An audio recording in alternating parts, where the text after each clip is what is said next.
Olá pessoal, tudo bom? Hoje eu vou falar sobre treinamento com recursos alternativos. É um tópico extremamente importante para abrir a mente do profissional e ele entender as perspectivas que ele tem e também entender uma frase, que a gente usa muito na nossa franquia, na franquia personal, que é: o material mais importante para um bom treino está aqui dentro.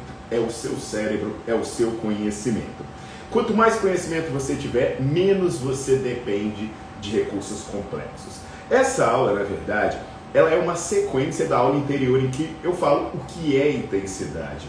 Que vocês percebem várias coisas importantes que a gente achava que intensidade era carga, coisas do tipo, e aí acaba percebendo que não, que o que importa é o estresse fisiológico que você gera no seu organismo. E aí, pensando nisso, que o que importa é o estresse fisiológico que você gera no organismo, a gente começa a repensar várias barreiras, vários mitos, várias construções teóricas que na verdade acabavam nos limitando. Como, por exemplo, a crença que é preciso pegar muita carga para ganhar força e massa muscular. Então que os ganhos de força e massa muscular, eles dependem de uso de cargas altas. Outra crença interessante, é a questão de que a progressão da carga, ela seria essencial. Essa história de que, eu tenho que colocar cada vez mais peso, eu tenho que colocar cada vez mais carga, coisas desse tipo. Então isso também é uma crença que a gente vai refletir sobre isso. Também é interessante perceber as pessoas acharem que equipamentos trazem algo mais para você treino. Caramba, eu vou para essa academia porque ela tem equipamentos caros, equipamentos modernos.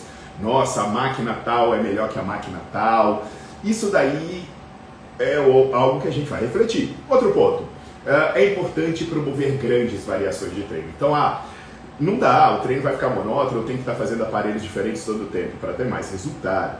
Então, a gente vai partir dos pressupostos de algumas desmistificações que foram faladas na aula anterior, e aí a gente vai avançar para algumas coisas adiante. Por exemplo, eu tenho uma aula no Nerdflix em que eu falo sobre carga, eu tenho aula que eu falo sobre repetições, e nessas aulas a gente já tem elementos para desconstruir algumas coisas importantes. Por exemplo, a questão de que você tem uma quantidade de repetições de baixa a moderada e uma carga de moderada alta, tipo 3 de 10, 3 de 8, que seriam as cargas necessárias para se conseguir bons ganhos de massa muscular e de força.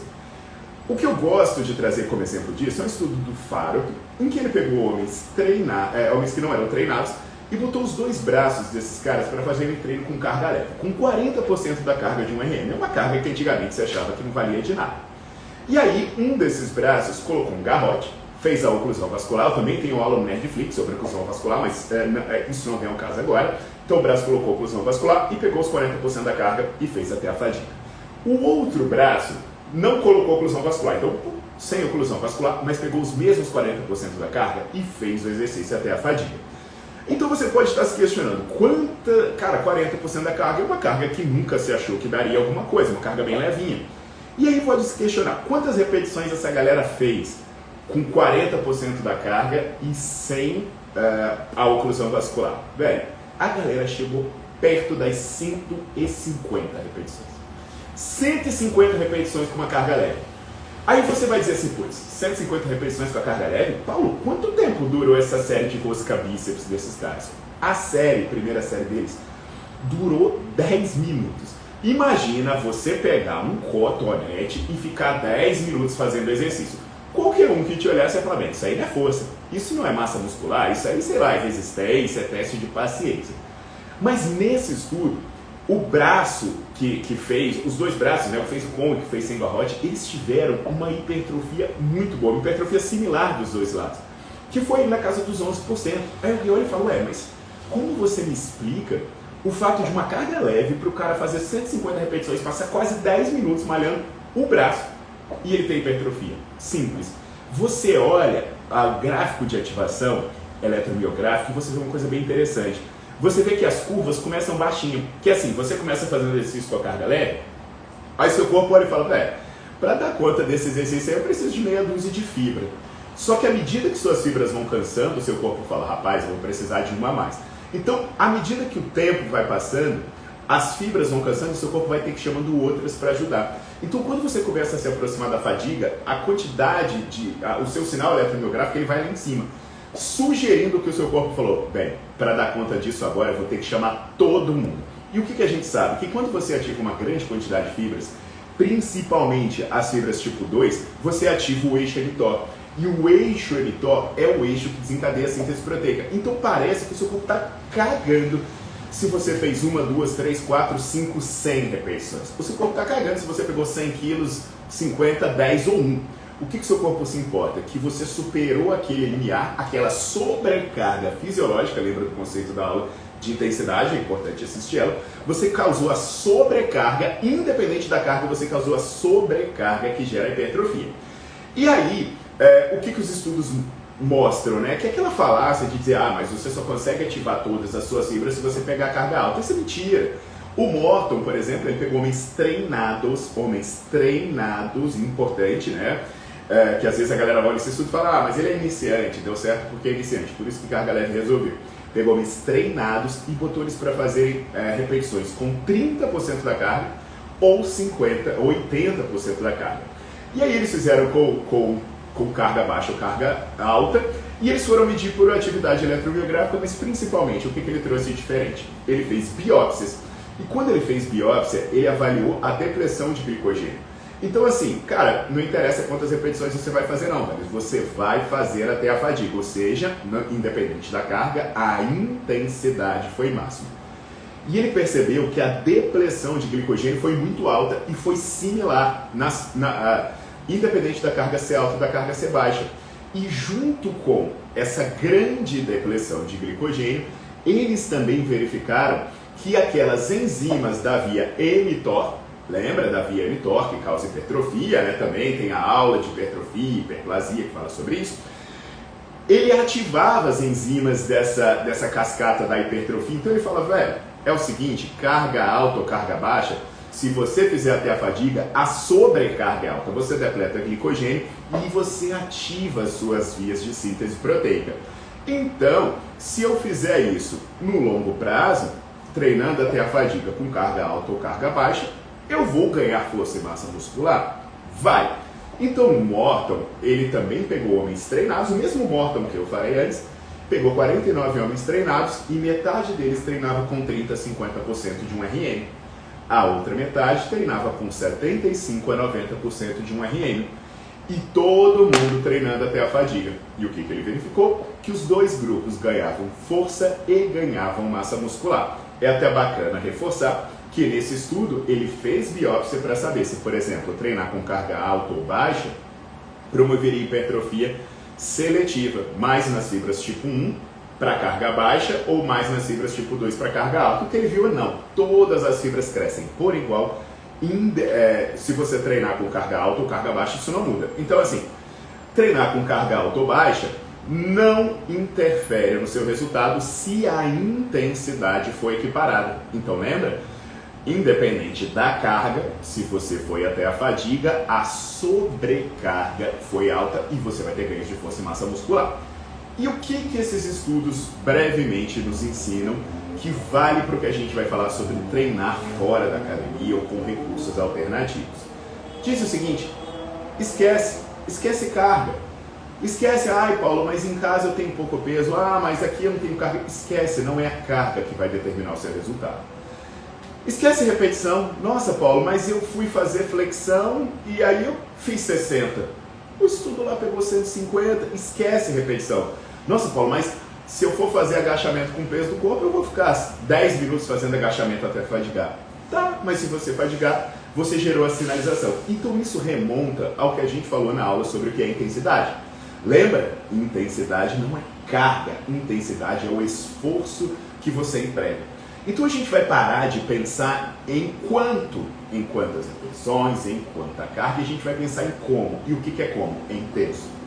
Então eu não penso mais na carga. Agora, se eu vou parar de pensar nessa história de quanto de peso, será que não seria também a questão de eu pensar em com que implemento eu estou fazendo? Porque se o seu corpo não diferencia um halteres de 1 kg ou um de 30 kg, Por que o seu corpo iria se preocupar se essa sobrecarga fisiológica está sendo induzida com você segurando o peso, se você está com o peso do corpo, se você está com um elástico, ou sei lá o que? Então, partindo desse raciocínio inicial, qualquer tipo de implemento, inclusive elásticos, peso corporal, fitas de suspensão, ou mesmo exercícios que não são necessariamente musculação, como, sei lá, uma bicicleta, um transporte, poderiam gerar hipertrofia, dependendo de como eles forem realizados, tá? Então, turma, reflitam sobre isso, que isso é o início de tudo. Deixa eu ver, não vou abrir para pergunta não, eu só vou fazer pausa para molhar a garganta.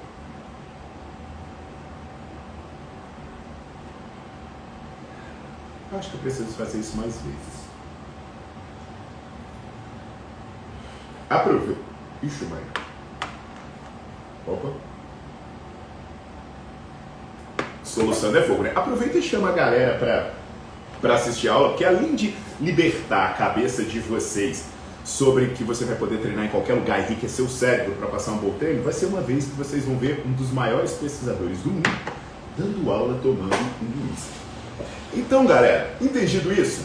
Entendido. Então isso nos permite dar um passo adiante e começar a refletir sobre o tema. Por exemplo, os elásticos, né? O que o elástico pode fazer? Eu amarro um elástico no lugar, eu prendo ele num ponto fixo e eu faço um movimento com ele criando uma resistência contra o meu movimento. Então, eu poderia pensar, Paulo, se o que importa é como você faz, é você empregar um esforço, uma intensidade adequada, pega isso que você falou, né, de sobrecarga ser diferente de carga. Será que eu conseguiria gerar a mesma sobrecarga no músculo, treinando com elástico, em comparação ao treino convencional? Será que eu conseguiria gerar um estresse num jovem, por exemplo, saudável, fazendo exercício com elástico? E aí tem um estudo do Abu Darda, que ele é da Malásia, ele estava na Malásia quando fez esse estudo, e ele pegou homens jovens ativos, tá? Eles não eram treinados, mas eram caras ativos. E ele botou esses caras para fazerem extensão de joelhos com 5 séries de 10 repetições máximas. Então, assim, como é que eu vou fazer extensão de joelho com elástico? Cara, você amarra o elástico no seu tornozelo, você, sei lá, bota um suporte, alguma fita elásticos já fornece isso bem, mas você bota alguma coisa, amarra ele numa parede atrás e você vai estender o joelho, amarra ele no pé da cadeira, você senta na cadeira e amarra no pé da cadeira que está atrás de você e você vai fazer extensão de joelho. Quantas vezes? 10. Ah, Paulo, mas eu consegui fazer 20. Ah, coloca 2 elásticos, coloca 3, até você faz de galho em 10. Então, beleza, ele conseguiu fazer o elástico para fazer 5 séries de 10 repetições máximas. Aí ele comparou fazer esse mesmo exercício na máquina de musculação, na cadeira extensora que está lá na academia de musculação. E aí, o que ele percebeu? Que as respostas de sobrecarga, como por exemplo a resposta de fadiga, lembra que eu falei sobre fadiga? Eram iguais para quando se treinava com o elástico e quando se treinava na cadeira extensora da máquina. Você vê a força que eles tinham antes do treino, a força que eles tinham no dia seguinte, no segundo, no terceiro ou no quarto dia, ficou acompanhando da mesma forma. Então, se você colocar a sobrecarga fisiológica no elástico, você chegar à fadiga no elástico, você vai ter a mesma resposta de recuperação e estresse que você teve numa máquina. Isso daí já chamou a atenção.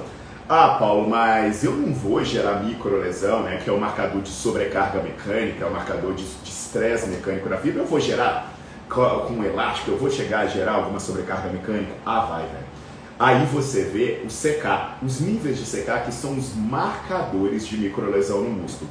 Você acompanha os marcadores, os níveis de CK antes, no primeiro, no terceiro, no quinto e no sétimo dia, não tem diferença entre ter feito a cadeira extensora usando elásticos ou ter feito a cadeira extensora usando uma máquina de musculação. Ah, Paulo, mas o aluno não vai sentir, né? Já viu? O aluno é meio que assim, né? Não vai sentir. Velho, a dor muscular tardia dos caras também foi igual. Até o sentimento do aluno foi igual.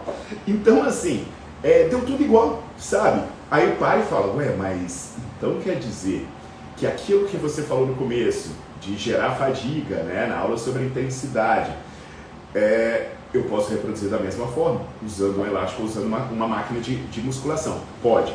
Mas é aquele lance que você falou da ativação, né? Porque É importante ativar um grande número de fibras, porque ativando esse grande número de fibras eu ativo a cascata mTOR.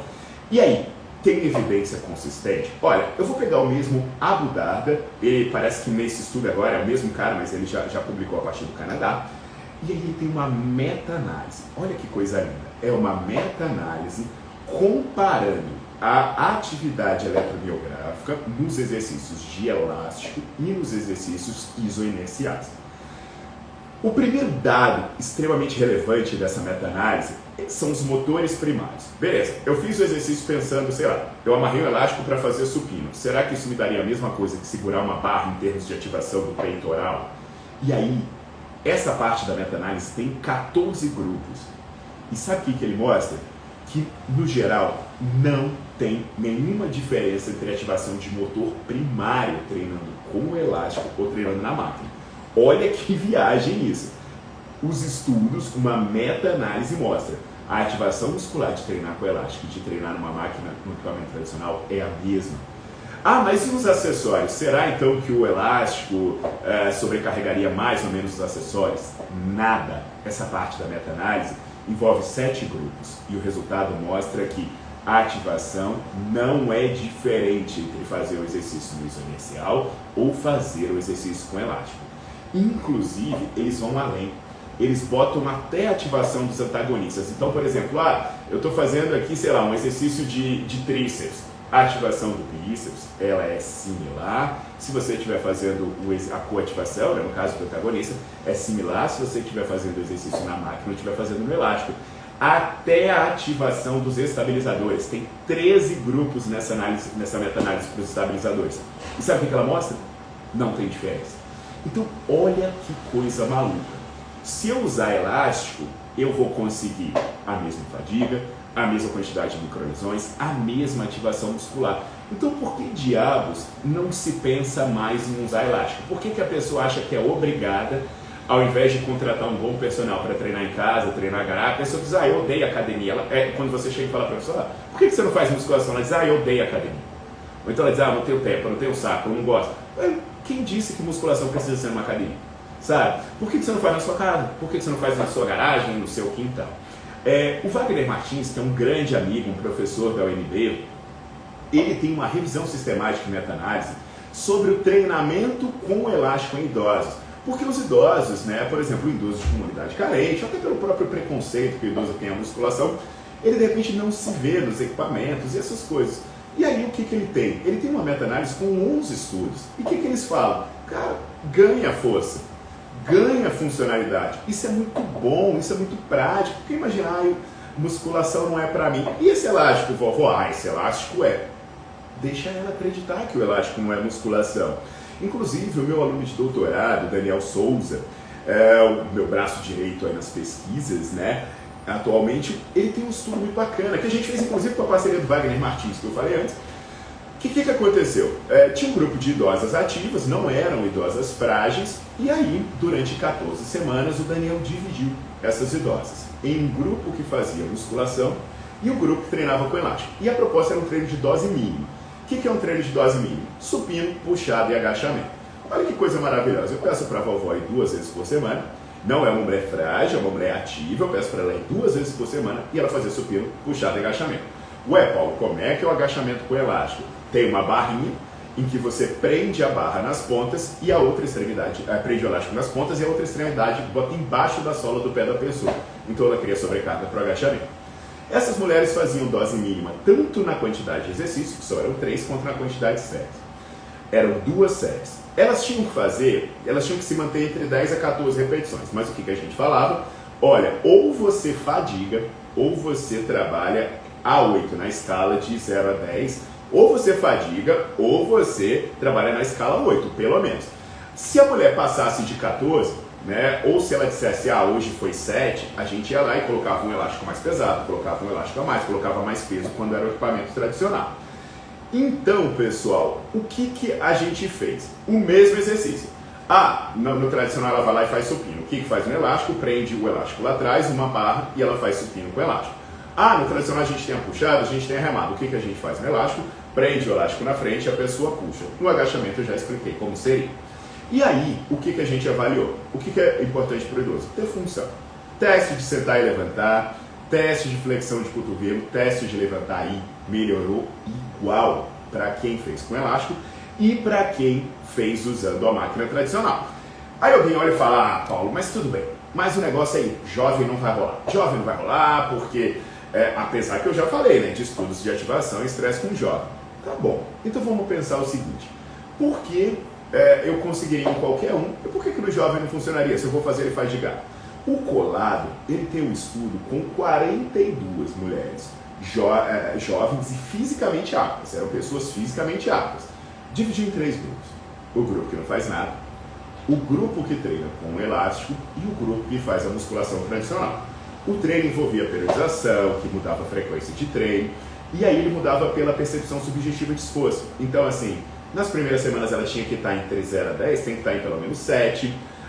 Nas últimas semanas ela tinha que estar chegando no máximo. E aí, o que ele fez? Né? Pelo esforço, lembra que na aula sobre intensidade eu falo da diferença entre desconforto e esforço. A gente toma cuidado para que seja esforço. Eles fizeram um teste de força isométrica na remada, no agachamento e na extensão lombar, em pessoas jovens fisicamente aptas. Aí você vai na extensão lombar, quem treinou com elástico ganhou 14,4%, quem treinou na máquina ganhou 14%. No agachamento, apesar de ter a tendência, também não foi diferente entre os grupos, mas esse vai na remada é idêntico, 19,9% de ganho para um e 19,8% de ganho para outro. Então isso nos deixa com uma perspectiva gigantesca, sabe? Nos deixa com uma possibilidade de trabalho enorme em diversos campos, por exemplo. Eu tenho pessoas hospitalizadas. Existem pessoas, por exemplo, que estão passando por tratamento de câncer e elas estão dentro do hospital e inativas, porque ela não tem acesso a equipamentos, de repente a fisioterapia que ela faz é muito conservadora, e aí ela está recebendo uma terapia catabólica, está tudo errado. O que acontece com essa pessoa enquanto ela está internada? Ela vai ladeira abaixo. Então a gente pegou um estudo que tem fisioterapeutas e profissionais de educação física e foi para dentro da UTI. Então a gente chegou para um grupo de mulheres e foi para dentro da UTI com um grupo de mulheres que estavam hospitalizadas, recebendo tratamento de câncer, e durante 15 semanas, metade delas a gente manteve a intervenção padrão, que elas já faziam normalmente, aquela fisioterapia mais leve, esse tipo de coisa, e a outra metade a gente pegou e fez o elástico com dose mínima, remada, supino e agachamento, 2 séries de 8 a 12, com elas buscando a fadiga. O que aconteceu nesse estudo? A mulher que ficava internada no hospital sem receber nada, ela perdia 6,4% de massa magra. A que treinava com elástico ganhava 1%. A espessura do bíceps caía na mulher que ficava internada sem receber nada. Mesmo internada com câncer, recebendo tratamento, treinando com elástico, a espessura do bíceps aumentou 5,6%. O tríceps a mesma coisa, aumentou 5% para quem treinou e foi perdido para quem não treinou. E o quadríceps, né, que é importantíssimo para a funcionalidade, ele caiu 5,4% nas mulheres que estavam internadas fazendo o tratamento convencional. E das mulheres que receberam essa musculação com elástico lá dentro do hospital, a espessura do quadríceps aumentou 6,1%. A mesma coisa foi para os testes de função. Você olha a preensão manual, você olha o pico de torque, você olha o teste de sentar e levantar e o teste de 6 minutos, que é um marcador importante para a sobrevivência das pessoas, cara, ele despencava para as mulheres que ficavam internadas sem receber nenhum tipo de intervenção. E o que acontecia com as mulheres que recebiam treinamento com elástico? A preensão manual aumentava 9,9%, recebendo tratamento de câncer. O pico de torque aumentava 2,5%. O teste de sentar e levantar melhorava 17,4%. E o teste de 6 minutos melhorava 10,8%, contra a queda de 9,8% no grupo que não fez nada. Então olha só que interessante, né? As perspectivas que essas ideias sobre elástico elas nos trazem é que o músculo não sabe onde você está. O músculo não sabe se você está num equipamento astronáutico ou se você está na sua casa segurando um elástico. Isso daí é importante você entender, porque o que importa não é o implemento, mas sim a sobrecarga. E o elástico, ele consegue promover essa sobrecarga, ele consegue gerar o estresse, a ativação, o estresse mecânico, o estresse metabólico necessário para que essas adaptações ocorram. Então o que importa é como você faz e não necessariamente onde. E aí, o que a gente sabe então? Que os elásticos promovem ganhos de força e ganhos de funcionalidade similares aos equipamentos tradicionais nos mais diversos públicos. E os demais benefícios não têm por que serem diferentes. Agora, o que você precisa saber ao usar elástico? Adaptar a intensidade e o tipo de exercício. Por exemplo, Paula, esse elástico ficou leve. Você pode fazer um elástico a mais. Você pode esticar mais o elástico e quanto mais próximo da extensão, mais resistência ele oferece.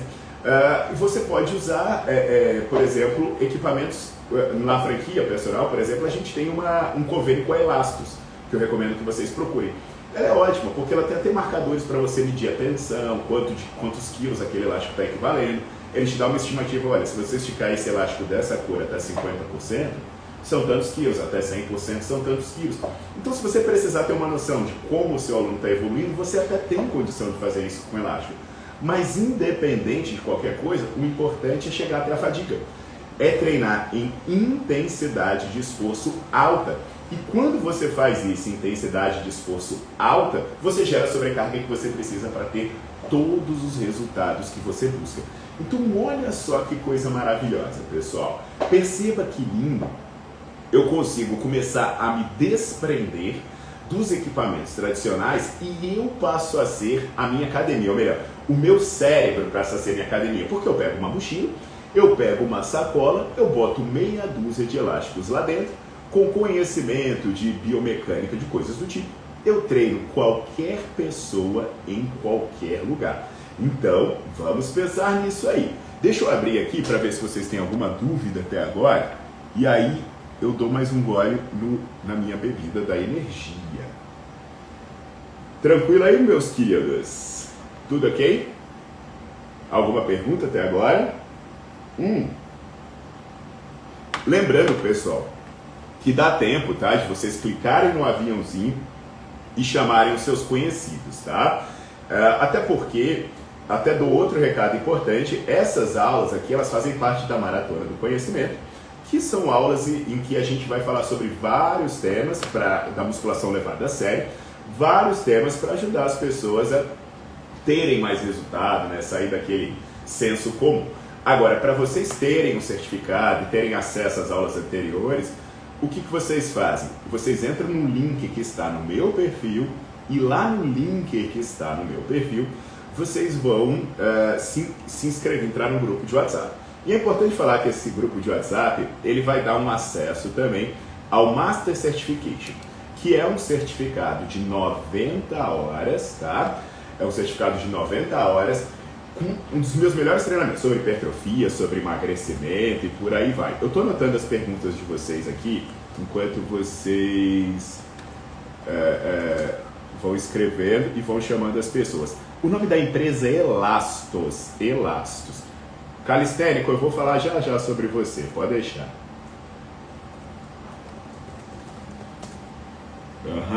Mais alguma coisa? Como é que tá, galera? Mais alguma coisa? Eu vou ficar enrolando para dar tempo de você chamar as pessoas,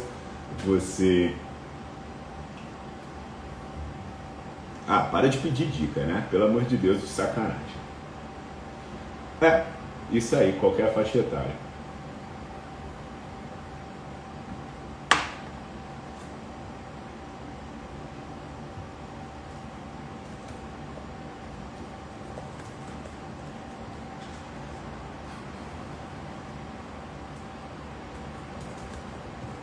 Legal.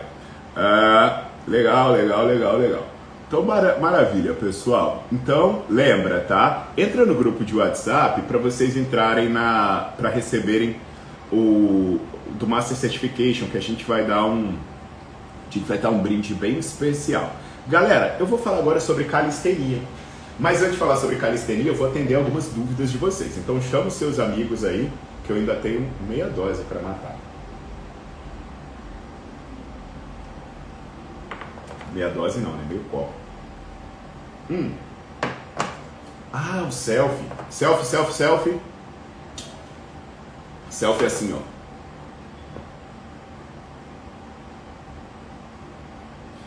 Olha só. Então, assim, algumas coisas importantes, né, para destacar o que eu falei. Os estudos sobre elástico e também os estudos sobre variações da quantidade de repetições, o que eles mostram é que se o esforço for igual, a hipertrofia é igual. Tanto nas fibras tipo 1 quanto nas fibras tipo 2. O ganho de força também é igual. Os testes de força mostram que são iguais. O que acontece às vezes com a força é quando o teste é específico. Por exemplo, se a pessoa vai ser testada em 1 RM e ela treina em 100, como ela está treinando muito diferente do que ela testa, a aprendizagem motora pode ser prejudicada em comparação com alguém que treinou 1 a vida toda. Mas se você fizer um teste inespecífico, tipo um teste de força isométrico, vai dar a mesma coisa. O único campo que a gente ainda tinha dúvida nessa repetição alta ou baixa ia fazer diferença era no campo da resistência. Mas a gente já tem estudo mostrando que a resistência também independe disso. Quando a gente olha o elástico, às vezes as pessoas questionam, e sobre o fato da tensão ser variada? Porque o que acontece quando eu estou fazendo, por exemplo, uma rosca direta, uma flexão de cotovelo com halteres, né? Acontece que aqui eu tenho o braço de resistência diminui, quando eu estou a 90 graus o braço de resistência aumenta, quando eu começo a subir ele diminui de novo. Então a tensão varia tipo baixa, alta, baixa. Quando eu estou treinando com elástico, quanto mais o elástico estiver encurtado, mais leve. Então eu estou fazendo aqui, está difícil, fica cada vez mais difícil. E aí as pessoas questionavam se isso ia trazer resultados diferentes. E olha, os estudos do nosso grupo, a gente revisou o tema e disse que não muda. Não muda o fato da questão ser variada, é só uma forma diferente de sobrecarregar o músculo. Porque a tensão sendo constante, sendo variada, sendo isocinética, sendo de qualquer outra forma, a questão aqui, você ativa a fibra, você gera estresse mecânico, você gera estresse metabólico, você joga a cascata do eixo emitor para lá, tá? E qualquer grupo que eu falar a partir de agora, tudo vai se aplicar. Por exemplo, e os grupos especiais? E se eu estiver treinando com hipertenso? Aí você vai lá na aula que fala sobre hipertensão no Nerdflix e você percebe, né, que eu falo, que aí você vai ter que colocar mais elásticos para fazer menos repetições. Ou então, se você for fazer mais repetições, você vai ter que trabalhar com cluster, com interrupção no meio da série, coisas do tipo. Então a coisa funciona basicamente da mesma forma, inclusive na dosagem. Porque você vê na aula sobre dose de treino, quantas séries máximas dá para fazer por semana. Cara, se você fizer elástico, conta igual. Até porque lembra que eu mostrei o estudo que a quantidade de microlesões que você sofre treinando com elástico e treinando com um equipamento tradicional é a mesma. Então não há por que você mudar a dose, o intervalo de uma série para outra. Você segue aquela mesma lógica. Então repare que não há por que, com elástico como fica o volume? Com elástico como é que fica o descanso? Esquece, só pensa, com intensidade igual, é sempre igual. E aí eu vou falar agora sobre calistenia. A calistenia, ela vem do termo grego kalos, que significa beleza, e stenos, que significa força. Então, olha, é uma questão a ver com a estética da força. E aí, o termo grego não é à toa, porque era usado pelos gregos antigos, da Grécia Antiga, para manter a sua aptidão física, para manter o seu equilíbrio. Inclusive, os gregos valorizavam muito essa questão do equilíbrio estético. E há relatos que elas foram usadas por exércitos importantíssimos para aumentar o vigor físico dos seus combatentes, como, por exemplo, o exército do Alexandre o Grande usava a calistenia. E os espartanos, isso aí, os espartanos dos 300, da Batalha de Termópilas, eles também eram grandes fãs da calistenia. Depois desse período clássico, a calistenia ela ganhou muita força na ginástica alemã. A ginástica alemã tinha aquela questão de preparar as pessoas para a guerra, de mantê-las saudáveis, e também esteve presente na ginástica sueca, que já tinha uma função muito mais higiênica, né, de acabar com os vícios. Inclusive se conta que essas nossas raízes de ter barras paralelas espalhadas por aí são frutos da herança dessas escolas de educação física ou de ginástica. A grande difusão dela na França começou aí em 1822, quando um cara chamado Focillon Silas, ou Focillon Silas, não sei, ele começou a disseminar isso na França e na Inglaterra. Uma discípula dele, chamada Marianne Masson, não sei, meu francês não é lá, essas coisas, ela publicou um livro que o título era Sobre a Utilidade do Exercício ou algumas observações sobre as vantagens que se derivam dos efeitos saudáveis dos exercícios de calistenia. Um baita do título, o título é quase um livro, né? Aí depois, né, o cara que inspirou ela, o mentor dela, o próprio Silas, ele publicou Calistenia ou Ginástica das Mulheres Jovens. E aí nessa sequência, em 1857, a Catherine Bick publicou Fisiologia e Calistenia para Escolas e para as Famílias, que já é uma publicação estadunidense.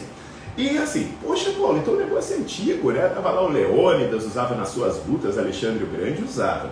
E teve uma grande história, e aí isso foi meio apagado com a comercialização da coisa, aquela questão da maromba do fisiculturismo, dos caras levantando peso, e agora voltou a calistenia com o tal do treinamento de rua ou o street workout.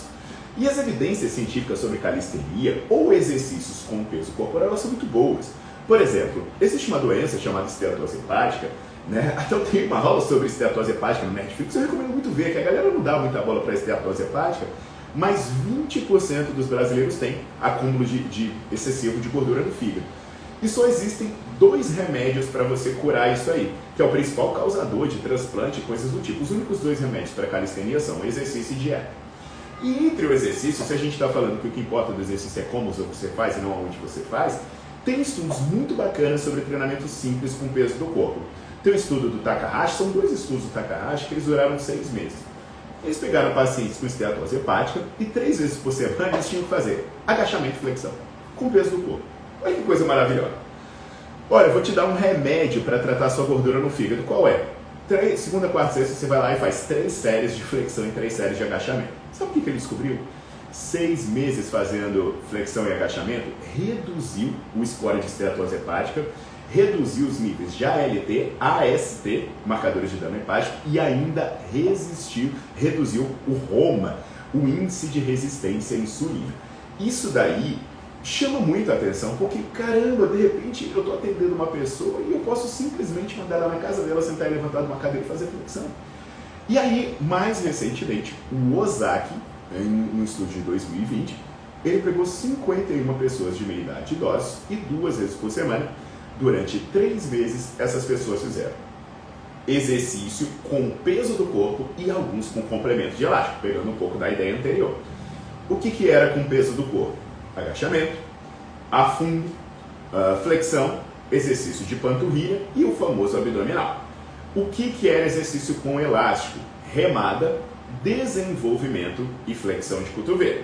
Esses aí, realmente com o peso do corpo vai ficar mais difícil, então esses aí eles eram usados com elástico. Ele controlou a velocidade para todo mundo. 3-0, 3-0 e com 60 segundos de intervalo. Eram 2 sessões por semana, só que tinha uma diferença, ele tinha 2 grupos. Um grupo fazia as 2 sessões com alguém olhando, as 2 sessões supervisionadas. O outro grupo fazia uma sessão supervisionada e uma sessão em casa por conta própria. Então era o mesmo treino que eu falei, só que um supervisionava as 2 sessões e um era uma supervisão e uma em casa. Os ganhos de desempenho foram similares, né? Só que aí tem uma questão interessante. Ele fez uma análise da hipertrofia em diversos músculos, como por exemplo no antebraço, ele fez nos flexores de cotovelo, ele fez no quadríceps. E o que você percebe? Os ganhos de quem tinha supervisão nas 2 sessões, no geral, eles foram maiores.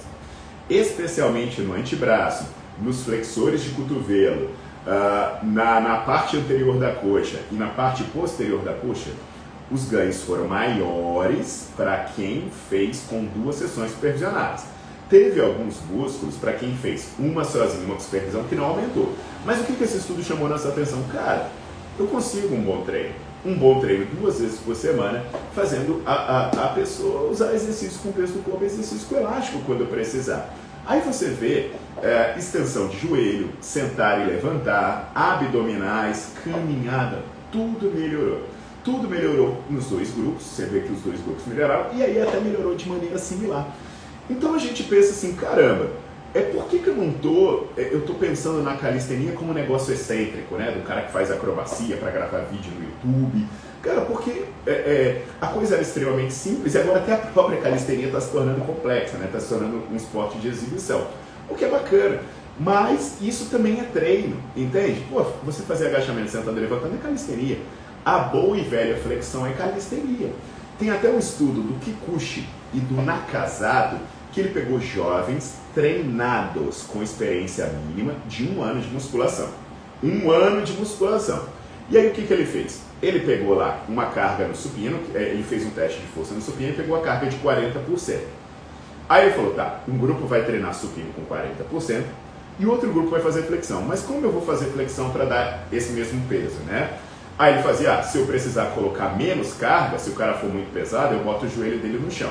Se eu precisar colocar mais carga, eu tiro o joelho do chão. Então eu subo o braço, desço o braço, coloco o joelho no chão. Para fazer o seguinte, todo mundo treinava com uma carga que desse equivalente a 40%. Se você quiser ter uma curiosidade dessa, você pega uma balança, bota suas duas mãos na balança e vê qual o peso que fica lá enquanto isso dá do seu corpo. Aí você bota o joelho no chão e deixa sua mão na balança. Bota o pé alto e deixa sua mão na balança. E ele fez as medidas de hipertrofia e também medidas de desempenho.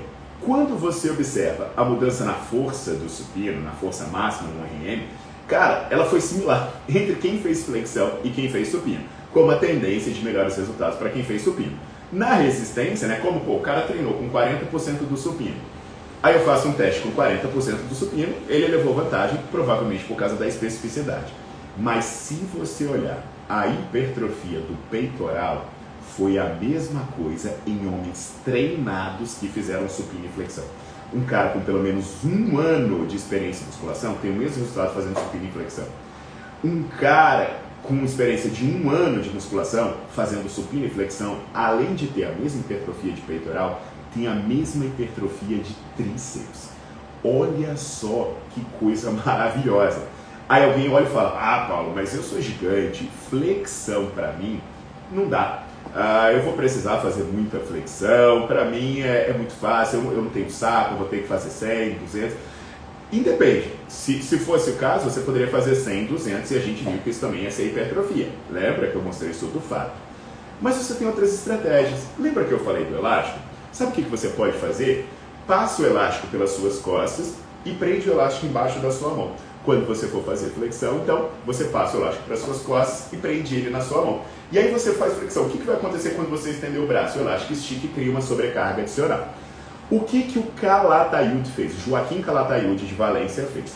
Ele pegou homens treinados, 30 homens treinados, e ele passou 5 semanas fazendo um treino de supino de 6 repetições máximas. E na flexão, ele também fez 6 repetições máximas. Como? Com o elástico passando pelas costas. Você vê a fotinha bem direitinho, o elástico criando uma sobrecarga adicional, que ele só conseguia fazer 6 repetições de flexão.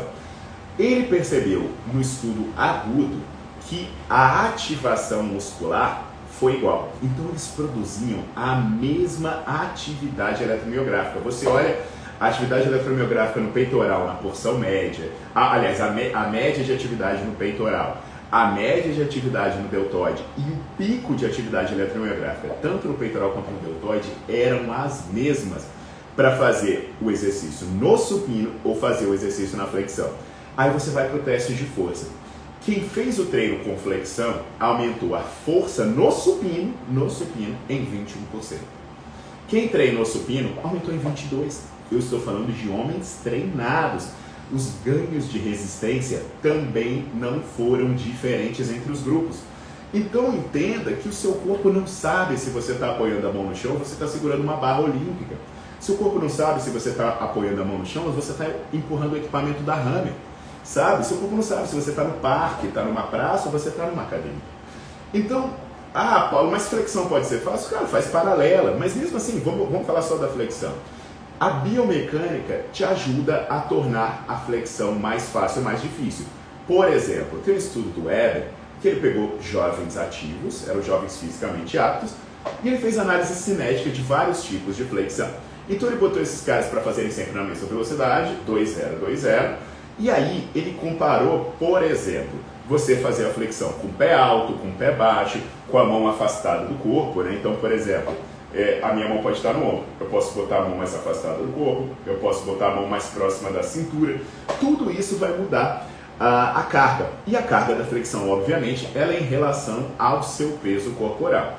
Então, assim, o que ele percebeu? Se você subir os seus pés para uma altura de aproximadamente 60 centímetros, 61 centímetros, a flexão ela sai com 0,74 vezes o seu peso corporal, enquanto normalmente ela seria 0,64. Se você faz com o pé alto aproximadamente 30 centímetros, a flexão vira 0,7% do seu peso corporal. Então perceba, quanto mais alto está o seu pé, mais pesada está essa flexão. A flexão normal, em média, ela dá 0,64 vezes o seu peso corporal. Ah, Paulo, mas acontece que a flexão é difícil. Por um lado eu estava falando do maromba, dizendo que a flexão é fácil, e agora eu estou falando da pessoa que acha a flexão difícil. Aí ao invés de você subir o pé, você sobe a mão. Se você subir a sua mão 30 centímetros, ao invés de 0,64, a sua flexão já vai ter 0,55 vezes o seu peso corporal. Se você botar o joelhinho no chão, mesmo com a mão no chão, você só encosta o joelho, aí a sua flexão tem 0,5 vezes o seu peso corporal. E se você, ao invés de botar o joelhinho no chão, você subir 60 centímetros a sua mão, essa flexão tem 0,4 vezes o seu peso corporal. Então deixa eu ajudar aqui. Imagina só a flexão normal. A flexão normal, se você pesar 50 quilos, é a mesma coisa que você fazer supino com 32 quilos. Se você pesa 90 quilos, é a mesma coisa que você fazer supino com 57,6 quilos. Agora, se você pesa 90 quilos e você levanta os seus pés 60 centímetros, ao invés de 57,6 quilos, essa flexão já vai ter 66,6 quilos. Então repara que você botou quase 10 quilos na sua flexão levando suas mãos 60 centímetros. Agora, se ao invés de você ficar no chão, você elevar a sua mão 60 centímetros, ao invés de 57 quilos, você tira 20 quilos dessa flexão. Você cai ela para 36,9. Então olha que legal, você subir ou descer o seu pé muda muito. A tabelinha que você faz para você entender essas variações subindo ou descendo o pé é muito bacana, que aí você já pensou, opa, eu nem precisei botar o elástico ainda, eu só subo ou desço meu pé. Agora se você for muito forte, você sobe ou desce o pé, ainda bota o elástico e você vai ter aí o que você teria fazendo supino. Tem um estudo bem bacana também do SUPRAC, que ele também é de 2011, que é feito com 28 homens altamente treinados. Altamente treinados. E o que ele faz? Ele faz duas variações de flexão nas duas posições, sabe? Quando você desce e quando você sobe. Quando você desce e quando você sobe. E aí, ele vai testar essa questão de você, da massa corporal em relação a elas. E aí o que ele percebe, né? Se você fizer a flexão tradicional ali, você vai perceber que você tem aí 69,16% da massa corporal aproximadamente quando você está com o braço estendido, só que quando desce, né, por uma questão de física, a resultante vai ser maior. Então quando você está lá embaixo da flexão, você tem 75,8%. Então percebe que interessante. Outra estratégia que você pode ter para tornar a flexão mais difícil é você enfatizar os momentos em que o seu peito está mais perto do chão. Então fazer flexão, tanto que qual é a roubada da flexão? É fazê-la aqui em cima. Além da amplitude ser pior, a massa corporal também é menor. Então, se você quiser dificultar mais ainda a sua flexão, eleva o pé e enfatiza aqueles momentos em que o seu peito está mais perto do chão. Outro exemplo que eu posso dar de diferentes variações é um estudo do Gol-Vale do Boudoulos, de 2005, que ele pega 6 variações de flexão. Então, a posição normal, ok. Ele pega as mãos afastadas, então ele pega as mãos e afasta. Ele pega as mãos próximas, as mãos aproximadinhas. Aí ele pega as mãos para baixo, então a mão está aqui e ele desce a mão. Aí ele compara ao contrário, as mãos para cima ou colocar os joelhos no chão. Você vê a questão da massa corporal, né? Em relação ao percentual da massa corporal, na posição normal dava aproximadamente 66% da massa corporal. Quando afasta as mãos, isso cai para 63%. Então afastar as mãos deixa a flexão um pouquinho mais leve. As mãos próximas também fica 65%, mas tudo muito próximo. Agora olha só que interessante. Quando você faz a flexão e você coloca as mãos para baixo, né, você aproxima as mãos da cintura, a flexão fica mais pesada. A carga aumenta para 72,9% para baixo. Aí quando você joga as mãos para cima, ela fica mais leve, cai para 60,7%. E quando você bota o joelhinho no chão, ele fica na casa dos 52%. Então, mais uma coisa, se você quer deixar a flexão mais pesada ainda, você vai pegar a mão e vai começar a baixar ela mais um pouco. Ela vai ficar mais pesada ainda. Tem pequenas variações na atividade eletromiográfica. Ele mostra as variações para as mãos afastadas, no peitoral, no direito e esquerdo, né, no tríceps direito e esquerdo. Então as variações são pequenas ali. E aí nada que justifique você pensar num trabalho muscular diferenciado. Mas o que acontece então? A gente pensa assim, caraca, então eu poderia, né, fazer flexão, exercício de calistenia, isso me ajudaria? Cara, Ajudaria, só para vocês terem ideia do tanto que a gente negligencia a importância dos exercícios com peso corporal. Tem estudo mostrando até que isso é importantíssimo para a sua saúde. Por exemplo, tem um estudo com mais de 1000 bombeiros, que ele pegou pessoas que tinham inicialmente de 21 a 66 anos, e aí ele fez um teste de flexão. E acompanhou essas pessoas por 10 anos. E aí o que ele percebeu? Que quando você pega o cara que faz entre 0 a 10 flexões, é o cara que tem mais risco de morrer do coração. Se o cara faz de 11 a 20 flexões, nesses 10 anos, o risco dele ter um evento cardiovascular, ele cai 64%. Se ele faz de 21 a 30 flexões, o risco de ter um evento cardiovascular cai 84%. E os malucos que faziam mais de 40 flexões, o risco caía 96%. Então o cara fica quase imortal, o cara que faz muita flexão. É muito bacana esse gráfico. Porque assim, a força é importante. É importante. Cara, mas sua força relativa também. Isso medido pela flexão também é. Então olha só que legal, a calistenia foi resgatada. Não apenas no malabarismo, na beleza do street workout, mas para a saúde e para a questão do dia a dia. E você usar o peso do seu corpo é muito simples. Basta você ter um pouco de noção de biomecânica. Por exemplo, mas sei lá, eu vou fazer flexão a minha vida inteira. Cara, faz paralela. Faz paralela, bota 2 cadeiras de costas e faz paralela. Hoje já tem suportes para você colocar na sua casa. Tem parque, paralela tem todo parque, tem... Cara, eu me lembro que uma vez na selva a gente criou uma paralela lá com madeira para se fazer. Flexão, flexão é mais básico. O que você precisa para fazer flexão? Nada, você precisa do chão e da força da gravidade. Você precisa do seu corpo e da força da gravidade. Aí o que você faz? Você vai chegar e você vai deslocar o peso do seu corpo. Para um lado, para o outro, para baixo, para cima, bota o joelho no chão, eleva o pé. Cara, continua sendo simples. Você precisa de uma cadeira, do sofá para colocar sua mão, colocar seu pé. Super simples. Talvez o principal problema que você tenha seja o das costas, né? Mas aí, você vai num site de compras, tipo o Mercado Livre da vida, cara. O Mercado Livre tem barra que você apoia na porta e ela aguenta até 200 quilos. Paulo, mas meu aluno não consegue fazer barra. Aí você desce a barra, bota ele com um pezinho no chão para fazer a adaptação de remada. À medida que essa pessoa vai ficando forte, você vai levando a barra, vai levando, até que uma hora essa pessoa está fazendo a barra completa. Então assim, no portal de casa você está fazendo. Mas se você não quer fazer isso, você compra o elástico, que a gente falou antes. Ou as fitas de suspensão, TRX, que é o que a gente vai falar na aula seguinte. Outra coisa que você pode fazer, muda a velocidade. Lembra da aula sobre velocidade? Se você fizer excêntrica mais lenta, você fadiga mais rápido. Você faz isometria naquele ponto mais difícil, né? Naquele ponto lá embaixo. Você usa os momentos, os métodos. Usa, por exemplo, eu vou fazer flexão, mas eu tenho que fazer muito, aí tá doendo, eu paro pelo desconforto. Eu vi na aula de intensidade que eu não posso parar no desconforto, aí você dá pausa. Tá doendo muito?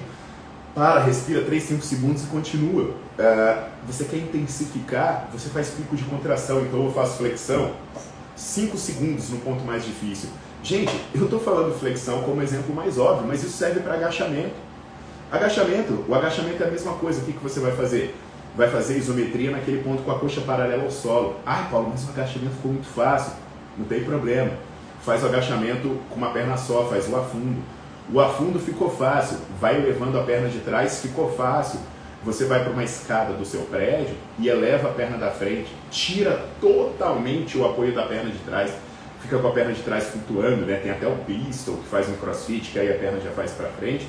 Mas eu não tenho equilíbrio. Então você fica de frente para a parede e fica com a mão, que quando você desequilibrar, você apoia. Ou bota uma cadeira. E aí você vai fazer o agachamento unilateral. O agachamento unilateral ficou fácil? A mesma coisa que eu falei na flexão. Controla a velocidade, faz a isometria lá embaixo, sabe? Faz a excêntrica a concêntrica mais lenta, a excêntrica mais rápida. Não deixa ter os pontos de vantagem mecânica, não deixa o braço estender todo, não deixa a perna estender toda. Faz super lento, faz isometria no agachamento, fica 20 segundos de isometria e depois você faz no agachamento bionilateral. Então lembra, o material mais importante para o treino é o cérebro. E aí, pessoal, a gente se liberta, a gente pode dar resultado para qualquer pessoa em basicamente qualquer lugar. Inclusive na sua casa, se ela morar num espacinho pequenininho, que ela bota uma barra na porta e ela tem o peso corporal dela para transportar para onde ela quiser. Muito bacana isso, né?